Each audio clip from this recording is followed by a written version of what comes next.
New video. Today we're doing two NBA player props here on PrizePicks for Wednesday, November 8th.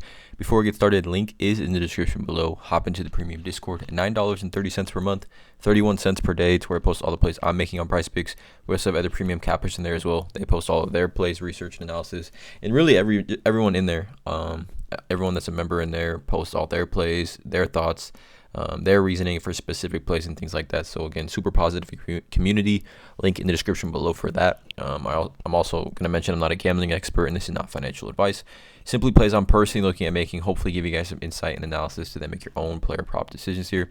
Again, no one's pressing submit on those parlays other than yourselves. But let's get into it. Had a couple bad beats, I guess, over the last couple days as far as these player props go. I know last video I made for NBA, we hit on Austin Reeves' PRA pretty easily, and then Taylor Horton-Tucker played like 17 minutes, had like 8 turnovers, just played like horrible. But that's how it is in the NBA, the highs and the lows of gambling. But anyways, let's get into this. Two player props that I do like from this massive NBA slate, you guys. I want to say close to every team is playing. 1, 2, 3, 4, 5, 6, 7, 8, 9, 10, 11, 12, 13, 14 teams. So everyone but 2 teams are playing. I don't know which 2 teams those are, but massive NBA slate today. Gonna have a ton of pairs, a ton of player props in the Discord today as well.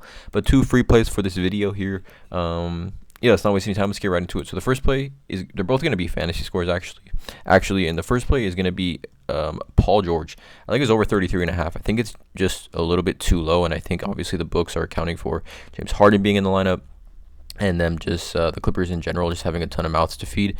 But if we take away this last game, right, versus the Knicks, where he still finished with 27.9 fantasy, right around 5 fantasy points off from clearing this 33.5 point line. But before that, had cleared the over on this in all 4 games previously, and actually cleared 40 fantasy points in all 4 of those games. We look at this matchup here. It's on the road in Brooklyn.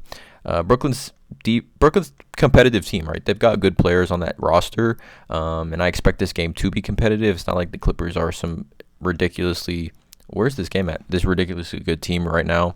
Cam Johnson's looking like he's going to be out, and Claxton is out as well for Brooklyn here, but Paul George here slotting into that small forward position. I'm expecting him to play probably the most minutes on this team. RotoWire has him projected for around 35. He's obviously going to probably play more minutes than Harden, probably play more minutes than Westbrook here. And to me, again, this is obviously subjective, but I think Paul George is the Clippers' best player. He's nice. Like, if you know ball, you know Paul George is nice. And people have their opinions on Paul George specifically. But 231.5 over under, which is a decent game environment. Honestly, I mean, compared to some of these other games, 227, 220, 221, 218, 228. Pretty solid game environment here for Paul George at 231.5 for his fantasy score line. And we look at Paul George, right? His game log this season, like I said, he cleared in 4 of the previous games, but has actually cleared in all 5 previous games this season: 44, 40.3, 45.3, 48.9, 46.7. And then the game here against the Knicks, right? I think that's why we're getting this extremely discounted line. Like, this should be close to 38.5, maybe even 39.5, guys. Like, let's be honest here. This is a player that has cleared this line 40 plus fantasy points in every single game, and we get it at 33 here. In a really strong matchup. It just doesn't make sense to me. Like, this game against the Knicks, he finished with 10 points, 7 rebounds, 3 assists, and still 3 steals. Shot 2 for 11 from the field and 1 for 6 from the 3-point line, and also had a season high 4 turnovers. Like, and he still finished with 27.9 fantasy. Like, Paul George on the season, he is a 1.292 fantasy points per minute player. Like, if you break this down over his last 10 games, he's a 1.292 fantasy points per minute player, which is higher than Sabonis, or where'd he go? Higher than Anthony Edwards, higher than LaMelo Ball, higher than Kawhi, higher than Kevin Durant, higher than Jason Tatum, higher than Miles Turner, higher than Domantas Sabonis, higher than Donovan Mitchell. Like, 1.292 fantasy points per minute player for Paul George. We get him at 33.5 here, and like I said, a great matchup here. The Brooklyn Nets giving up the most fantasy points to the small forward position, guys. The most, 46.6 fantasy points to the small forward position is what the Brooklyn Nets are giving up currently. We look at other forwards' fantasy score game log this season versus the Nets. Giannis had 60, Max Strus 50.4, Tatum 43.7, Brandon Miller, rookie, 38.8, Jaylen Brown 36, Jimmy Butler 34.9, right? Gordon Hayward and PJ Washington both had 30 plus here. Like Jimmy Butler, right? 34.9 fantasy, 27, 3, and 1 in 34 minutes, 1 turnover, 7 for 16 from the field. Like Paul George can get that, guys. Paul George can get that pretty easily. Like I said, the most fantasy points to the small forward position the Brooklyn Nets are giving up. He should match up probably with Cam Thomas. I mean, maybe he might get actually Mikal Bridges, but I think he'll probably be on Kawhi. But if he gets, I mean, the Clippers are so versatile offensively that, I mean, he's either going to get Cam Thomas or Spencer Dinwiddie, and, you know, that's easy work for him, I think. Pretty much all these guys Paul George can score on. He's that elite of a scorer offensively. But defensively, you know, we've got some high turnover guys. Cam Thomas is a high turnover guy, so is kind of Ben Simmons. So for Paul George to get those steals, stocks, blocks, and things like that, I really like his chances. And then we look at Paul George on the Clippers. Like, he has the highest usage on the team at 27.7. And per 36 minutes, guys, again, per 36, not saying he's going to play 36 minutes tonight, but per 36, we see Paul George at 45.7 fantasy points per 36 minutes. 45.7. All we need tonight is 33.5 fantasy. I think it's a great get back spot here for Paul George. Just a little bit too low. Like, without question, of all the fantasy score lines, like, his is the most mispriced in my opinion. You know, I think the book's just accounting for, you know, Harden being in the lineup and them having, you know, like I said, so many mouths to feed. But yeah, I like Paul George here to bounce back in this matchup here. A great matchup against Brooklyn. Over 33.5 fantasy score. The second play here is going to be another fantasy score prop. It's going to be Tyler Herro. Over 36.5. He's been playing really, really well this season. Like, Tyler Herro, I think, is kind of proving, not the doubters, but the people that wanted Damian Lillard and wanted Tyler Herro to get traded in that trade. And I think Miami did want to trade him, obviously, but I mean, he's been playing well. Over in 4 of his last 4 games. His one miss came against Minnesota, the best defensive team in the NBA, when he finished with 34, but 49, 38, 52, and 38.5.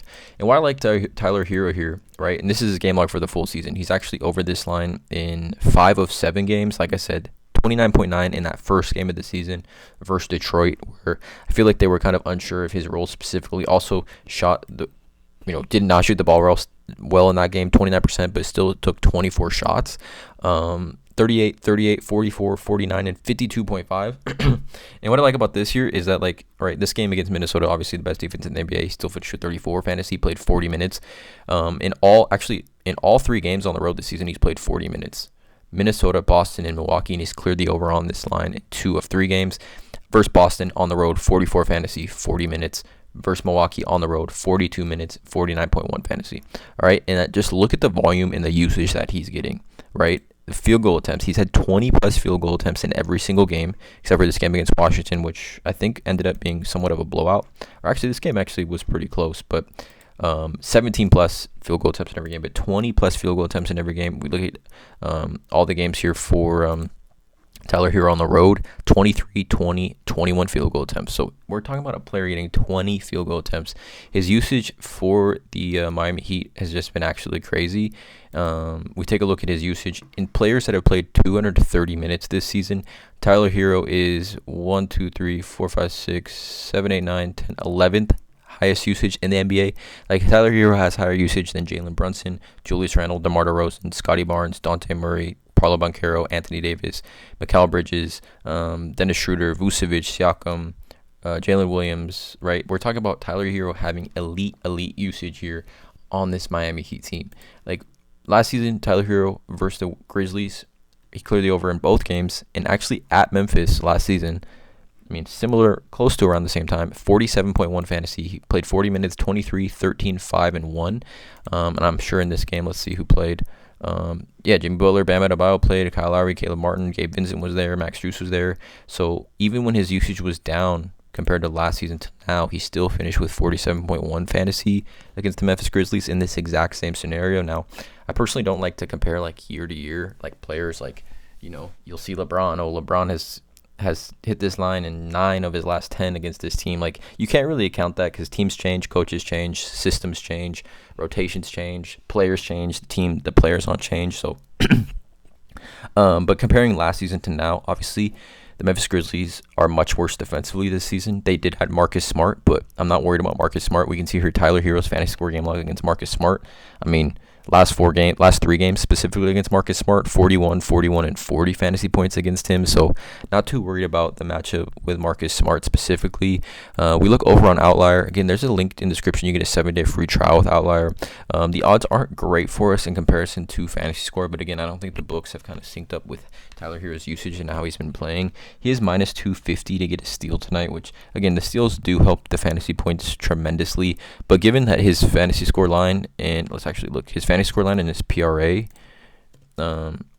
it's not that far off. Like his PRA is at 33.5 and his Fantasy Score line is sitting at 36.5. So we get a 3-point discrepancy between the two. So I'm taking Fantasy Score anytime there is a 3-point discrepancy because of the opportunity with steals and blocks here. But again, link in the description below, 7-day free trial with Outlier.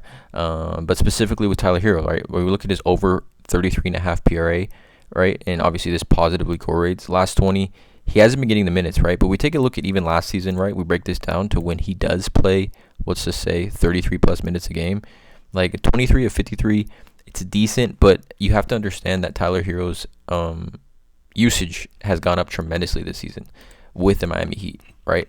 Let me go to this here. He has the highest usage on the team this season, 29.7. He's averaging 39.3 fantasy points per 36 minutes.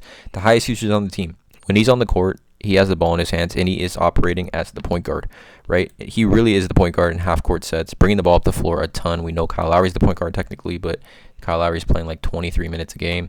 And the Memphis Grizzlies, to the point guard position, the second most fantasy points in the NBA to that position, 56.2 fantasy points. We look at guards' Fantasy Score game log this season versus the Grizzlies. Like Luka had 67, Malcolm Brogdon just this past week 44.9 and 52.4 fantasy against the Grizzlies. McCollum had 44.8. Jordan Clarkson 37.7. Jordan Poole 35.8. Like 37.7 would hit the over on this line. Like 26, 5, and 2. 3 turnovers, 8 for 13 on 13 shots. Jordan Clarkson got 37.7 fantasy points. Tyler Herro is going to have 20 shots tonight. Jordan Clarkson, Tyler Herro, you could call them similar players. Just you would think before this season you'd consider them both volume scorers or microwave scorers. But Tyler Herro has really, really turned his game up. I think he's a much more well-rounded player than Jordan Clarkson is now. Not to hate on Jordan Clarkson, but I mean Tyler Herro, he's been playing really, really well this season. The usage, the volume is all there for him. I just think overall it is a great spot for him. Like I said, Grizzlies, second most fantasy points to the position, which essentially are lead guards, and that is exactly what Tyler Herro is.